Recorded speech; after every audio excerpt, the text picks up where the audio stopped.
I did not quit my job to do gig work full-time. I was fired from my job.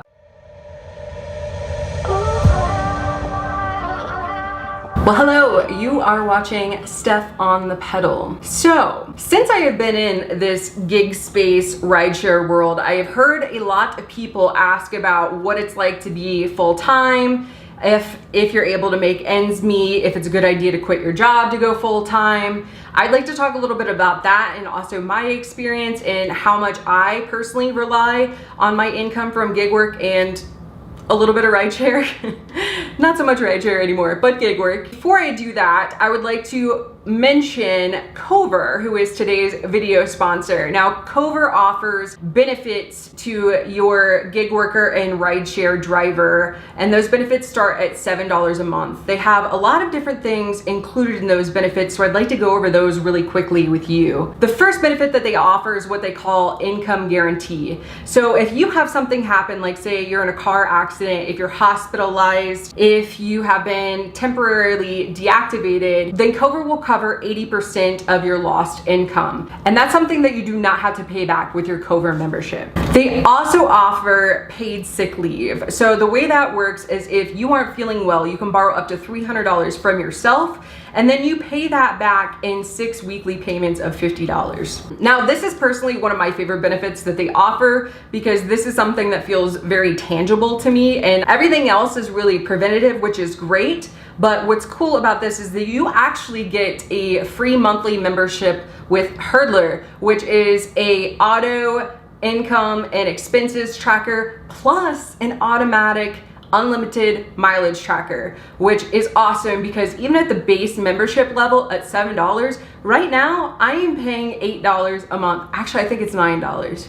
It's like $8 or $9 a month for my mileage tracker. So I mean, why would I not take all of these other benefits along with the mileage tracking that I already need? So 110%, I am canceling my mileage tracker and I'm going to be using the benefit through Cover instead because it's a no-brainer. I actually have my own membership with Cover, and it was not gifted to me. I am paying for it out of my own pocket. They also offer telehealth. So this one's kind of cool because they actually extend it to your family members as well. So if you or a family member needs to talk to a health professional for whatever reason, they have that service available 24/7. Your membership also includes legal help. So this would be incredibly beneficial to someone, say if you were wrongfully deactivated, then Cover will work with their legal team to create a deactivation letter for you that they will send on your behalf and try to get you reinstated with that app. And it also looks like in the future that they are planning to add bookkeeping. So if you are at all interested in any of these benefits, if this sounds good to you or you want to look into it further, I actually have a link below. That link is also going to get you your first month free with Cover. So I think you should for sure check it out. It is worth looking into, even if you just need a mileage tracker. So should you quit your job to do gig work full time?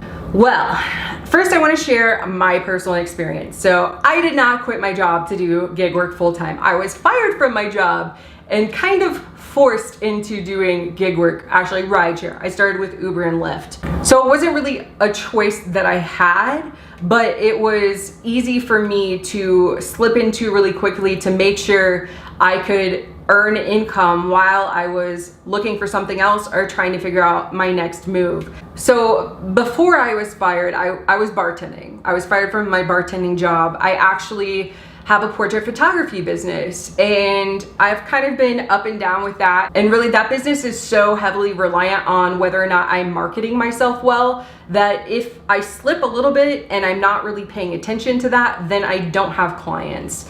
So while I was bartending, it was kind of easy for me to become complacent and be happy with the money that I was making.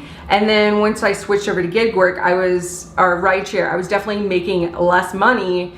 And therefore I was kind of forced into putting more attention into my photography business and kind of building that up more so I could get a steady flow of clients. Now that's still kind of up and down for me. And basically what I do is I use gig work and rideshare as something to fall back on, because ultimately, I don't want to be doing gig work or rideshare forever. Like, I would like to build up my photography business. There are other goals that I have that I'd like to work on, but this gives me the flexibility and the freedom that I need to work on those other things. And I just kind of do it on an as needed basis. So sometimes I'm doing it more than others, but thankfully right now I've had a ton of photography clients, so that's good, and I'm super happy about that.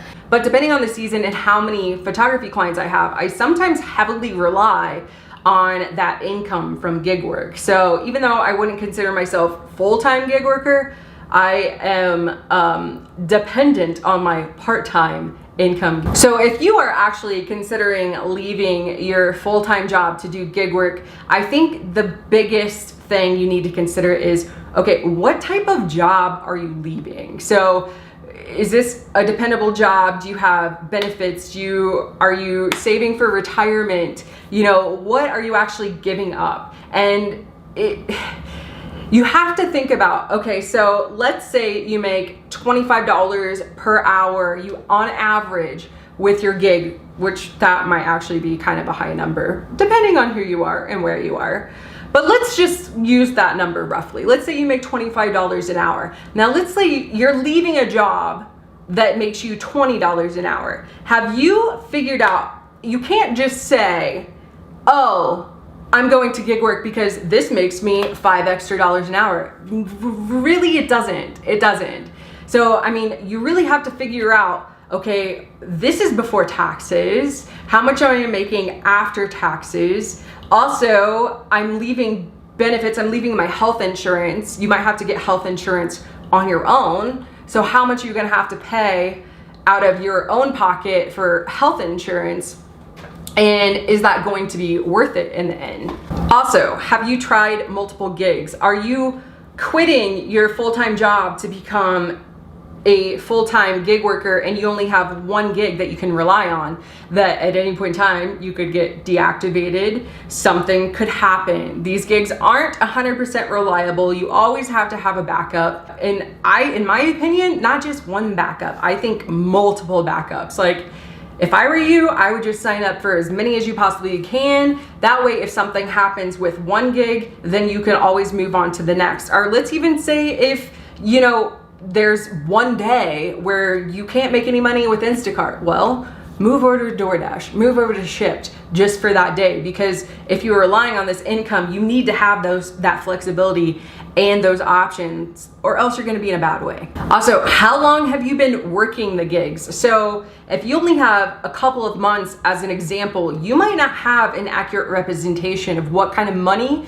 you're going to be earning with those gigs, especially if you signed up during the pandemic. Things are a lot different now. And if you talk to anybody who's been a gig worker for a long time, I almost guarantee that they will tell you, oh, I used to make more money when blah, blah, blah, like a year ago. So just because you're making money now doesn't mean you're gonna make money with that gig or rideshare in the future, because things are always changing, pay scales are changing, and you just have to be aware of that. And that's 100% why I feel like you need to have these multiple different options. Something else you should take into consideration is, what are your future plans? So I don't want to offend anybody with this, but if you don't want to be a gig worker or a rideshare driver forever, then what kind of gap is this going to leave in your resume? So me personally, it was probably like 5 months ago, I was thinking that, okay, I don't feel like I'm making enough money doing Uber and Lyft. This is crazy, like I'm putting so much mileage on my car. This doesn't seem to be balancing out. I'm not getting the photography clients that I need to really earn the income that I need to survive and pay my bills and not go into crazy amounts of debt. And I decided to go look for another bartending job. Well, when I created my resume to look for that other bartending job, instead of saying that I was an Uber driver for the past 6 months, I skipped over that on my resume and all I listed was my photography business, because me personally, I think, I mean, it's really going to depend on what kind of job you're looking for. But if you, especially you're looking for anything like in the corporate world, you probably don't want to say that you were Uber driving or you were an Instacart shopper for the last year. So are you working towards something else? Are you doing this so you have the free time to build another business, to make a future for yourself? Or are you planning on gig work or rideshare? Do you plan on that being your future? Which personally, like with the way everything is going, I wouldn't do that. I mean, that's just me, my personal advice. I'm sure there are a lot of people that would disagree with me, that are doing this full time, that they love it, that they're making ends meet, and they're making ends meet and they aren't having any problems. But I think you have to think, so are you going to be able to save up for retirement while doing gig work? Are you living paycheck to paycheck? Are you able to save it all? Because I feel like if you are working any job where you're not able to save, then you need to be working towards something else. And I feel like in this gig world, rideshare world, like trying to save money, at least in my experience, is basically impossible. Since I stopped bartending and started doing gig work and rideshare, I've built up a lot of debt. And luckily just now I'm able to start paying some of that back, but it's not just because I'm only relying on gig work and rideshare to pay my bills. So that's something you really have to think about. You really need to figure out all your expenses and whether or not that's gonna make sense for you. This one, I almost don't want to admit this because let's just say, I am the biggest procrastinator. And I think that sometimes it's very hard to just get out of the house and start working. So if no one is holding you accountable, if you're not on a schedule, then you don't necessarily have to go to work. You could sleep in bed all day if you wanted to. You could dilly-dally around and just say, nah, I'll work hard the rest of the week. And I definitely had a few months when I first started where it was the first time that I've ever been fully self-employed. So I still have my photography business, but I'd always had some sort of schedule. And yeah, it was kind of hard to get my butt to work. So you really have to be disciplined if you're going to make this work. And lastly, the thing that I think you need to consider is what type of car you have. Is it good for rideshare? Does it get good gas mileage? Or even gig work too, you still need the good gas mileage. If something happens to your car, if your car breaks down, can you afford the repairs on the car? The maintenance, you're going to be getting more oil changes. You need to take all of this into consideration. And ultimately, I think if you are planning to go full-time with gig work, make sure that you've done this for a little while, just part-time, so you can get a good gauge of what you make per hour. And oh man, I've heard this so many times. Somebody says, I made $100 today. You know, I'm making on average $100 a day. Well, how many hours are you working? So that's so important. Like that to me, when somebody says that, I just feel like you don't know. Like you don't have a good gauge on what you're actually earning. So really keep good track of what you're actually making and what your expenses look like, especially if you're just testing this out for now to see what going full-time is going to be like. Once again, thank you so much to Cover. And yeah, if you are already a full-time gig worker, if you are planning to go full-time with gig work or rideshare, make sure you check out Cover, because I think it's just a nice backup plan to have. Don't forget, I have a link down below that's gonna get you 1 free month with Cover. Go check it out for yourself, see what you think. Also, let me know in the comment section below. I'm curious how many of you are full-time gig work or rideshare, and tell me what were you doing before.